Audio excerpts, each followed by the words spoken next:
کہہ رہے ہیں، اب تصحیح سند ان سے مانگ، ان سے پوچھ۔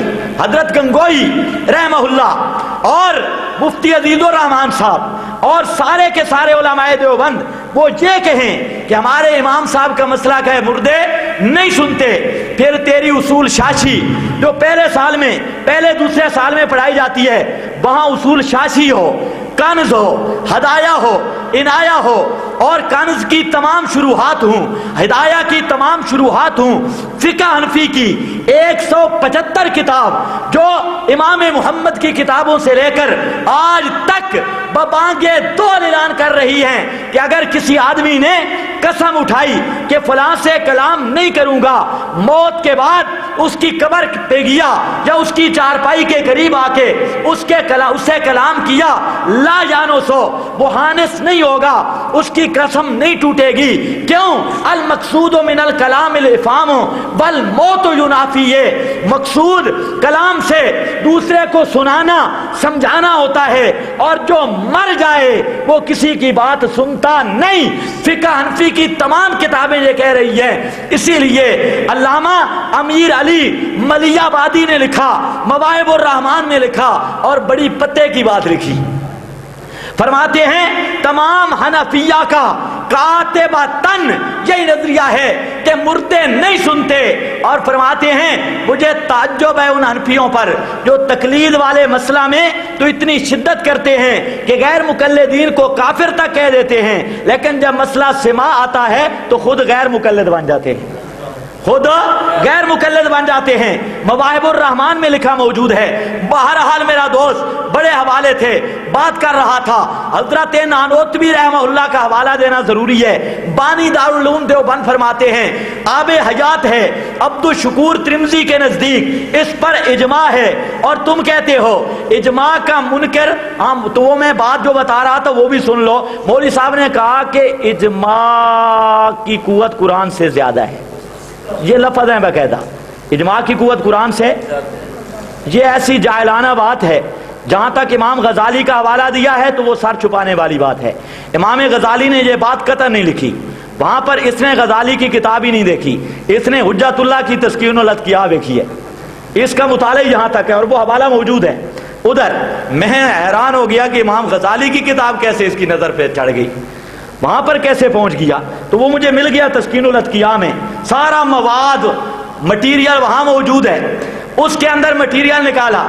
امام غزالی مسئلے اور بیان کر رہے ہیں، یہ تو میرے سامنے آ تو میں بتاؤں گا، وہاں تو مسئلہ قرآن کی قوت کا نہیں مجتہد کی رائے کا ہے، قرآن کی قوت کا نہیں بلکہ کیا ہے، مجتہد کی رائے کا، کہ ایک بات پہ تمام مجتہدین اکٹھے ہو گئے، اور ایک مسئلہ ایسا ہے کہ ایک مجتہد نے استنباط کر کے قرآن سے نکالا ہے، تو ایک مجتہد کی بات نہیں مانی جائے گی، تمام کی بات مانی جائے گی۔ یہ کس نے لکھا بے وقوف کہ قرآن دی قوت تھوڑی ہے، قرآن کمزور ہے، تے اجماع ذرا ڈاڈھ ہے۔ اندازہ کرو، حضرت مولانا سرفراز خان صفدر صاحب کی احسن الکلام دیکھنا، پہلے باب کے شروع میں فرماتے ہیں درجہ، مرتبہ، قطعیت، قطعیت پکی گالوں آدھیں یا کچی نو، قطعیت میں جو قرآن کو درجہ حاصل ہے کسی دلیل کو بھی حاصل نہیں۔ اور پھر آگے حضرت نے لکھا ہے اسی مقام پہ، جس کے پاس رب کا قرآن ہوگا اس کی بات سچی ہوگی۔ میں حیران ہوں، اذا قرئ القرآن فاستمعوا لہ وانصتوا، یہ آیت ایک کے پیچھے فاتحہ خلف الامام والی جتنی روایتیں ہیں ان کو چھوڑ جاتے ہو، تو انک لا تسمع الموتیٰ پر محمد بن مروان کو نہیں چھوڑ سکتے، محمد بن اسحاق کو نہیں چھوڑ سکتے، اور وہاں پر تم خلف الامام والی سب روایتوں کو چھوڑتے ہو اذا قرئ القرآن ہو، اور وہاں پر چھوڑ جاؤ، اور چھوڑنا ہے کیونکہ قرآن کا درجہ مقدم ہے، قرآن کا درجہ، حدیث قرآن کے تابع ہے، میرا پیغمبر قرآن کے تابع ہے۔ فاستمسک بالذی اوحی اتبع ما انزل، قرآن پیغمبر قرآن کے تابع ہے، حدیث قرآن کے تابع ہے، وہ اصول برحق ہے۔ لیکن میں پوچھ سکتا ہوں حنفیہ کو اصول کیوں چھوڑ دیا؟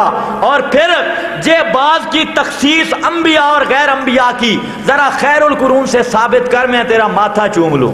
لیکن وہاں سے یہ ثابت نہیں ہو جائے گی.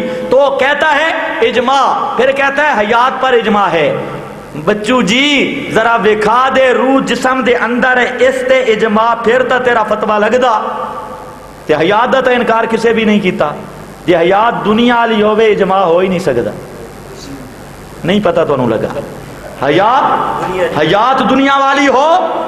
اصول شاشی دیکھنا، توضیح طلبی دیکھنا، مسلم الثبوت دیکھنا، فقہ اصول فقہ کی کوئی کتاب دیکھنا. اجماع کے لیے شرط ہے کہ پیغمبر دنیاوی حیات کے ساتھ زندہ نہ ہو. جب تک پیغمبر کریم علیہ السلام حیات دنیاوی کے ساتھ زندہ ہوں، تمام اہل و سنت کا اتفاق ہے کہ وہاں اجماع حجت بن سکتا ہی نہیں. ادھر عقیدہ ہے پیغمبر حیات دنیاویہ کے ساتھ زندہ ہے، ادھر اجماع کی بات کرتے شرم نہیں آتی؟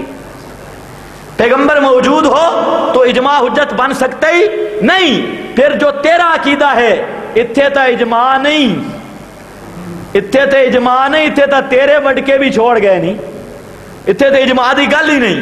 وہاں پر تو تجھے اپنے بھی چھوڑ گئے. باقی میں جانتا ہوں، تیری چالوں کو بھی میں جانتا ہوں، اور تیری سب چیز کو میں اس لحاظ سے عادات، حسیات، حرکات، حوالہ جات، حاشیات، تشریحات سب کو جانتا ہوں. متن بھی جانتا ہوں، شرح بھی جانتا ہوں، حاشیہ بھی جانتا ہوں، ہائیڈنگ بھی جانتا ہوں، سرخیاں بھی جانتا ہوں، تیری فصل بھی جانتا ہوں، اور فصل میں جو کچھ ہے وہ بھی جانتا ہوں. کتاب کا ایک چیپٹر ہوتا ہے نا فصل، وہ بھی جانتا ہوں. اور سب کچھ تیرا حدود اربع مجھے معلوم ہے. فساد مچانا چھوڑ دے، یہ وقت امت میں جوڑ کا ہے، توڑ کا نہیں. جا اپنے عقیدے کو قرآن و سنت پہ ثابت کر.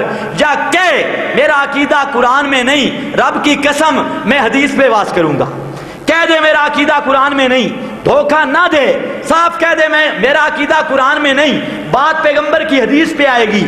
اور اگر تو کہہ دے میرا عقیدہ پیارے پیغمبر کی حدیث میں نہیں، بات میرے نبی کے صحابہ پہ آئے گی. اگر تو کہہ دے میرا عقیدہ صحابہ کے اندر نہیں، بات امام ابو حنیفہ پہ آئے گی. اگر کہہ دے امام ابو حنیفہ کے مذہب میں میرا عقیدہ نہیں، امام محمد کے قول میں نہیں، امام ابو یوسف کے قول میں نہیں، امام ظفر کے قول میں نہیں، ان کے متقدمین فقہائے احناف میں نہیں، بات فقہ حنفی کے مفتابہی قول پہ آئے گی. اگر کہہ دے فقہ حنفی میں میرا عقیدہ نہیں، بات اکابرین علماء دیوبند پہ آئے گی. توجہ ہے؟ میرا خیال ہے وقت کافی ہو گیا، آپ تھک بھی گئے ہیں. میں جو حوالہ بس 2-3 حوالے دینا چاہتا ہوں. آب حیات کے اندر حضرت نانوتوی فرماتے ہیں کہ ارواح شہداء اور مومنین کا ان وجود انسریہ کے ساتھ کوئی تعلق نہیں ہوتا. کوئی تعلق؟ حضرت نانوتوی قرآن ڈاڈا سمجھا یا ماسٹر؟ حضرت نانوتوی تو فرماتے ہیں حیات شہداء کا مطلب ہے کہ ارواح کا بدن کے ساتھ کوئی تعلق نہیں ہوتا. یہی بات مولانا ادریس کاندلوی صاحب نے لکھی علم الکلام کے اندر کہ قرآن نے شہید کو زندہ کہا مگر بدن اس کا مردہ ہوتا ہے، مگر بدن اس کا مردہ ہوتا ہے. علم الکلام مولانا ادریس کاندلوی کی کتاب وہ دیکھنا. یہی بات علامہ بیضاوی نے کہی کہ تنبیہ علی ان حیاتہم لیست بالجسد یہ لاکن لا تشعرون. یہ تنبیہ ہے کہ حیات شہداء کا یہ مطلب نہیں کہ روح جسم کے اندر ہو اور دنیاوی حقیقی حصی حیات ہو. یہی بات علامہ سیالکوٹی نے کہی، یہی شیخ سعد البیضاوی نے کہی، اور یہی بات روح المعانی والے بزرگ نے کہی. اور جہاں تک لکھا کہ اما بہذا الجسد الرمیم، اما بہذا الجسد الرمیم